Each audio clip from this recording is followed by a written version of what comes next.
Hi, hello, నమస్తే. ఈరోజు breakfast tiffin చేసిన, పిల్లలకు కూడా బాక్స్ పెట్టి పంపించిన. కొంచెం ఉంటే సరిపోలే, నాకు మస్తు ఆకలి అవుతుంది. పరోటా, జపాన్ వాళ్ళు కూడా పరోటా తింటారట్టుంది. పరోటా జస్ట్ చూద్దాం ఎట్లుంటుందో.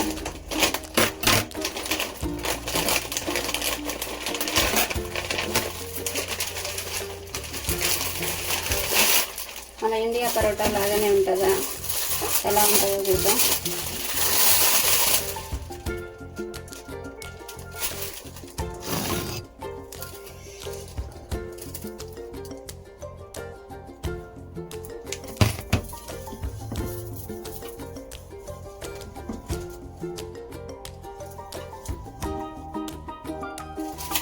ప్యాన్ వేడైనాక వేస్తున్నా, చూద్దాం ఎట్లుంటుందో.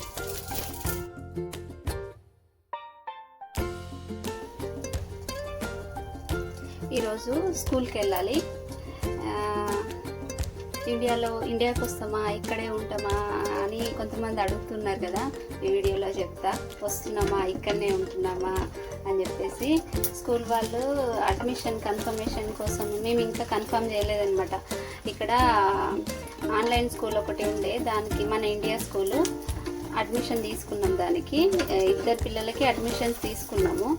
కొంచెం వెయిట్ చేస్తూ ఉంటే మీ డైలమాలో ఉండాలా, ఇండియాకి వెళ్ళాలా అని 10 days డీప్ థింకింగ్. అసలు నా మైండే పని చేయలేదు. ఇండియాకి వెళ్తే ఏమవుతుంది, ఇక్కడ ఉంటే ఏమవుతుంది అని చెప్పేసి డిఫరెన్స్ ఏంటి అని. డిఫరెన్స్ మీన్స్ మా ఆయన ఇక్కడ ఉండి నేను అక్కడ ఒంటరిగా పిల్లల్ని చూసుకోవడము, సర్వైవ్ అవ్వడం చాలా కష్టము. సో ఆ డిఫరెన్స్ కాకుండా ఇంకా ఫినాన్షియల్ డిఫరెన్సెస్ ఏమున్నాయి అని మస్తు థింక్ చేసిన 10 days నుండి.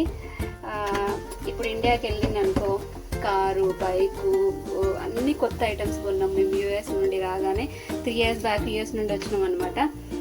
యూఎస్ నుండి రాగానే అన్ని కొత్త ఐటమ్స్ కొన్నాం. ఇంట్లో ఉన్నాయి వాషింగ్ మిషన్, ఫ్రిడ్జ్, ఏమేమి ఉంటాయో అన్నీ. ఇంకా నేను 2 lakhs పెట్టి sewing machine, embroidery sewing machine కూడా తెచ్చుకున్నా యూఎస్ నుండి వచ్చేప్పుడే. సో అన్నీ వేస్ట్ అయిపోతున్నాయి ఇక్కడ ఉంటే నేను అనేది ఒక ఫీలింగ్ పడింది. నా బిజినెస్ ఏమవుతుంది, ఇక్కడ ఖాళీగా కూర్చొని నేనేం చేయాలి. ఇంటి దగ్గర ఉంటే స్టిచ్చింగ్ కూడా చేస్తాను, నేను స్టిచ్చింగ్ చేసుకోవచ్చు. శారీస్ బిజినెస్ ఉంది, నాకు షాప్ ఉంది. అవన్నీ ఎక్కడ పోతాయి నేను ఇక్కడ ఉంటే అని ఆలోచించిన. ఇక్కడ మళ్ళీ మెయిన్ ఏం వర్క్ లేదు. మార్నింగ్ వాళ్ళు స్కూల్కి వెళ్తారు, మా ఆయన ఆఫీస్కి వెళ్తాడు, నేను ఖాళీగా కూర్చోవడం అంతే. 3వ వ్యక్తి కూడా కనబడట్లేడు. అసలు ఇక్కడ ఎవ్వరు మాట్లాడట్లేరు. ఏం చేయాలి అసలు? ఇక్కడ ఉండడం వల్ల ఓన్లీ నేను, పిల్లలు, మా ఆయన, నేను కలిసి ఉంటున్నాం అనేది కాకుండా ఫినాన్షియల్గా చాలా లాస్ అయిపోతున్నాము. అందరం కలిసి ఇండియాకి వెళ్ళిపోదామా అంటే కొన్ని కమిట్మెంట్స్ ఉన్నాయి, అవి మనీ ప్రాబ్లం అవుతుంది. సో అట్లా ఆలోచించి ఏం చేయాలా అని ఫైనల్గా ఒక డెసిషన్ తీసుకున్నా. అది చెప్తా ఏంటి అని చెప్పేసి. మనీ ఇంపార్టెంటా మీకు అని అనొచ్చు. మనుషులతో పాటు, ప్రేమలతో పాటు మనీ కూడా కావాలి కదా. మనీ లేని సర్వైవ్ కాలేం కదా.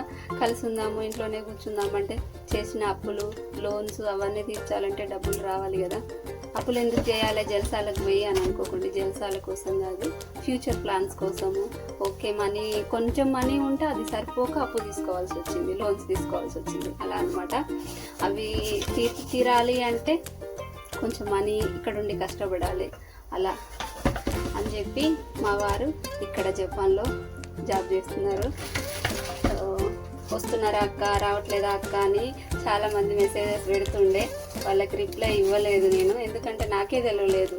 మా ఆయన ఇంకా ఓకే ఇక్కడే ఉండండి, పోతే పోయింది, ఏం కాదులే, వేస్ట్ అయితే వేస్ట్ అయినాయి, 2 yearsలో మళ్ళీ రికవర్ చేసుకోవచ్చు, ఏం కాదు, కొన్ని వదిలేసుకోవాలి అని అడ్మిషన్ తీసుకున్నాడు స్కూల్లో. ఏం కాదులే అని ఫైనల్ డెసిషన్ ఏమో అని చెప్పేసి సరే చూద్దాము అని అనుకున్నా. కానీ 10 days నుండి మస్తు డిప్రెషన్ ఏంటిదో అంటే అర్థమైనప్పుడు నేను ఒక్కదాని నుండి ఇంకా ప్రతి సెకండ్ అట్లా ఉండాలా పోవాలా అని ఆలోచించి మస్తు డిప్రెషన్ అనిపించింది, తలకాయ నొప్పి లేచింది. ఫైనల్గా ఒక డెసిషన్ అయితే తీసుకున్నాము. సో అందుకే స్కూల్ వాళ్ళ కన్ఫర్మేషన్ ఇవ్వలేదు కాబట్టి వాళ్ళు మళ్ళీ రమ్మన్నారు అనమాట. అడ్మిషన్ ఎక్స్టెండ్ చేయాలా క్యాన్సిల్ చేయాలా అని చెప్పి అడగడానికి ఈరోజు వాళ్ళకి కన్ఫర్మేషన్ ఇవ్వబోతున్నా. వెళ్ళాలి ఇప్పుడు. మస్తు ఆకలి అవుతుంది, అందుకే ఈ పరోటా ఒకటి ఉంటే ప్యాకెట్ తెచ్చి ఉంది ఇంట్లో ఉంటే దాన్ని చేస్తున్నా. ఎట్లుందో చూద్దామని. చూడండి మీరు కూడా.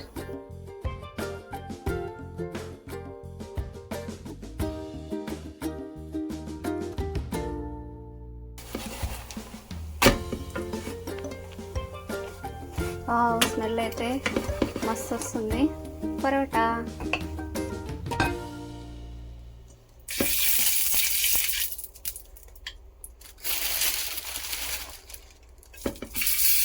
మా ఆయన ఎంత హెల్త్ కాన్షియస్ అంటే యాక్చువల్గా ఈ చపాతీ ఆయిల్ కోసమని ఒక ప్లాస్టిక్ వచ్చింది. ఇది దీంట్లో ఆయిల్ పోసి పెట్టాలి ఇందులో. కానీ దీంట్లో వేసి రుద్దినప్పుడు, వేడి ప్యాన్ మీద వేసి దాన్ని రుద్దినప్పుడు మళ్ళీ ఇది వేడవుతుంది కదా, ఈ ప్లాస్టిక్ దీంట్లో పెడితే ప్లాస్టిక్ వేడి హార్మ్ఫుల్ అని చెప్పి అందులో పెట్టకుండా స్టీల్ దాంట్లో పెట్టి ఆయిల్ పోసిండు. అంత హెల్త్ ఇంపార్టెన్స్ ఇస్తాడు, అట్లా అంత కేర్ తీసుకుంటాడు మా ఆయన.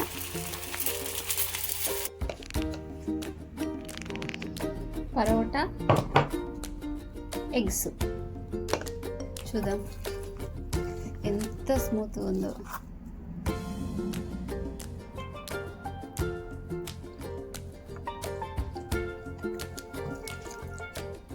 సూపర్ ఉంది, బాగుంది.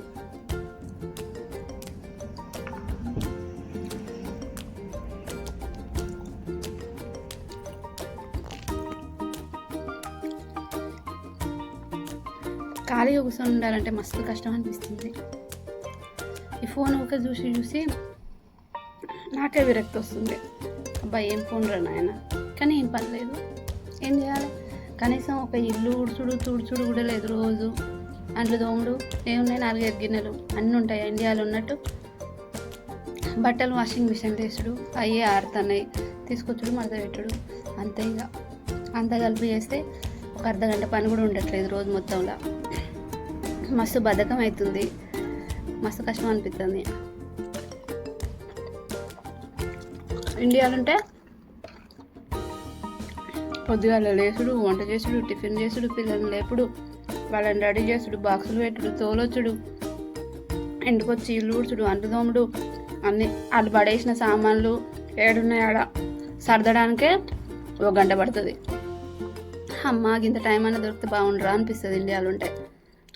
ఇప్పుడు ఏదైనా పని ఉంటే బాగుండు అని అనిపిస్తుంది.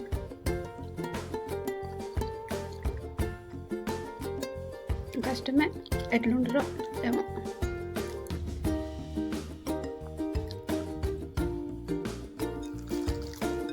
కనీసం అమెరికాలో ఉన్నప్పుడు తెలుగు వాళ్ళని ఉండేది, మస్తు మంది ఉండేది తెలుగు వాళ్ళు అక్కడ. మా పక్కన ఈ పక్కన అటు పక్కన. ఇక్కడనైతే ఒక్క పురుగు లేరు అసలు. కొంతమంది వాళ్ళు మస్తు దూరంలో మాకు ట్రైన్ జర్నీ 2 గంటలు వాళ్ళ దగ్గర పోవాలంటే. అక్కడ ఉన్నామంటే మా ఆయన ఆఫీస్ మస్తు దూరం. ఇంత దూరం రోజు ట్రైన్ జర్నీ చేసుడు కష్టం. అన్ని లింకులు స్టేషన్లు ఉన్నది.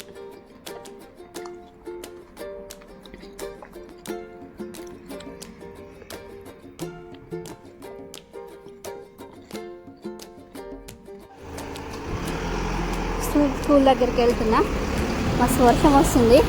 3 అంబ్రెల్లాలు ఉండే, 3 తీసుకొని పోయారు. నాకేమో లేదు, అయినా పోయి తీరాల్సిందే, తగ్గేదేలే అన్నట్టుగా. వర్షం వచ్చినా పిడుగులు పడ్డా అపాయింట్మెంట్ ఇచ్చిర్రు కాబట్టి పోయి తీరాల్సిందే. వెళ్తున్నా.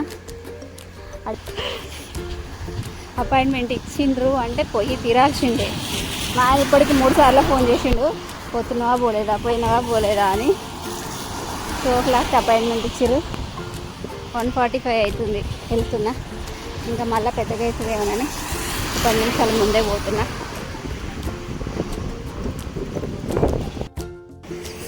స్కూల్ లోపలికి అయితే వెళ్తున్నా. పెద్దగా వస్తుంది వర్షం.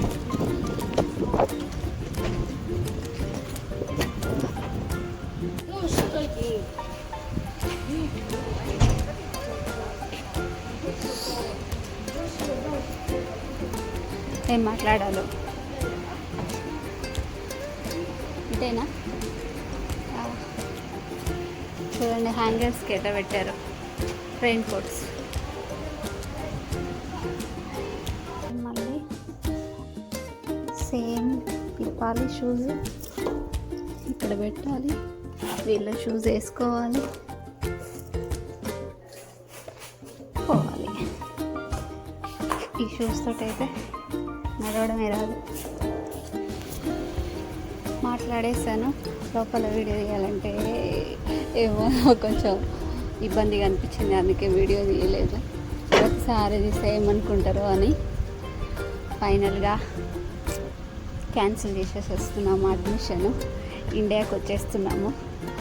చెప్పాను కదా 10 days థింక్ చేశాను, ఉంటే ఏం చేయాలి, ఇండియా పోతే ఏమవుతుంది, ఇక్కడ ఉంటే ఏమవుతుంది అని మస్తు థింక్ చేసి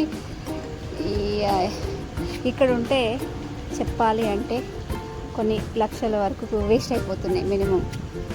సో అందుకని చెప్పేసి ఇక్కడికి వచ్చిందే మనీ సేవ్ చేసుకోవడం కోసం కదా, మళ్ళీ నేను ఇక్కడ ఉండి మనీ వేస్ట్ చేసుడు ఎందుకు అని చెప్పేసి వచ్చేస్తున్నాము ఇండియాకి. ఫైనల్లీ ఇండియాకి వచ్చేస్తున్నాం అనమాట మేము. అది మాట్లాడాము, వాళ్ళు చాలా సాడ్గా ఫీల్ అవుతున్నారు. అయ్యో ఉంటే బాగుండేది, we're very happy to come back అని చెప్పి మళ్ళీ వెళ్తున్నందుకు చాలా సాడ్ ఉంది. ఫ్యూచర్లో మళ్ళీ వచ్చే ప్లాన్ ఉంటే కంపల్సరీ రండి, ఇక్కడే స్టే చేయండి, మేము మీకు ఎలాంటి హెల్ప్ కావాలన్నా మేము చేస్తాము అని చెప్తా ఉన్నాడు ఆయన ప్రిన్సిపల్. అంటే నేను ఎలోన్గా ఉంటున్నాను ఇంట్లో ఖాళీగా అని చెప్తే, అది కూడా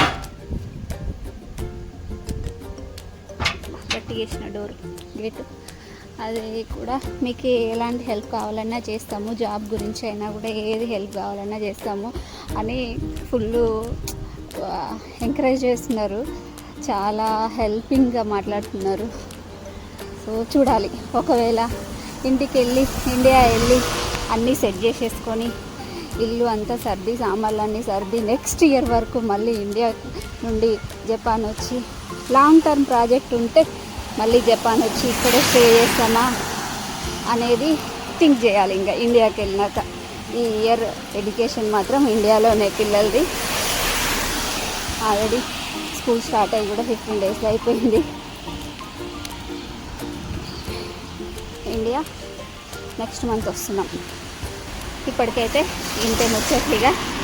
please like, share and subscribe my YouTube channel universal అక్క. Thank you. Bye bye.